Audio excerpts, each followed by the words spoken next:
৬ বছর ধরে খুঁড়িয়ে খুঁড়িয়ে চলছে সেতুর নির্মাণ কাজ। এরই মাঝে বিভিন্ন স্থানে দেখা দিয়েছে ফাটল। সেতু নির্মাণে নানা অনিয়মের অভিযোগ এলাকাবাসীর।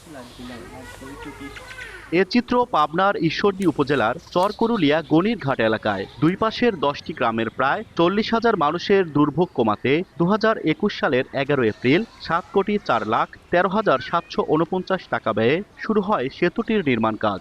নির্ধারিত সময়ে কাজ শেষ করতে না পারায় ৩ দফা সময় বাড়ানো হয়। সেই সঙ্গে বাড়ানো হয় প্রকল্পের ব্যয়ও। প্রায় অর্ধ কোটি টাকা বাড়িয়ে শেষ পর্যন্ত সেতুটির নির্মাণ ব্যয় দাঁড়ায় ৭,৪৯,৪৯,৮৩৩ টাকা। সেতু না থাকায় এই অঞ্চলের কৃষিপণ্য বহনে ঘুরতে হয় ৫ কিলোমিটার। এতে ক্ষুব্ধ স্থানীয়রা। ৩ বছর সার্ভিসিং ৭ বছর যাতা হচ্ছে না, কেন হচ্ছে না? এখন কন্ট্রাক্টর টাকা খায় পলাইছে না কি করেছে তারা জানে। আমার শুনে যে আমার এত বড় একটা গোটাপাড়া পথ নাই, আশা করে ব্রিজের মতন লাইনে করে গাড়ি ঠেকানি রয়েছে, গাড়ি উঠতে পারতেছ না। একটু ঘয় লয়েছে, একটু যদি সারি দিতি ঢালানটা করে দিলি পারে আমার যেমন তেমন সমস্ত মানুষ চলাফেরা করতে পারতি। এ বিষয়ে ঠিকাদারের সঙ্গে যোগাযোগ করা সম্ভব হয়নি। তবে অনিয়মের বিরুদ্ধে ব্যবস্থা নেওয়ার আশ্বাস স্থানীয় সরকার প্রকৌশল অধিদপ্তরের। বৃষ্টির জন্য কাজটা আসলে আগাতে পারছি না।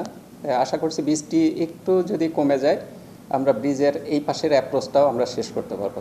এই পাশের অ্যাপ্রোচটা শেষ করলে পুরো ব্রিজটা আমরা এলাকার মানুষের ব্যবহারযোগ্য করতে পারবো।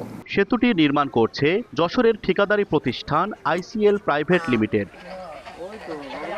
সবুজ মোল্লা, সময় সংবাদ, পাবনা।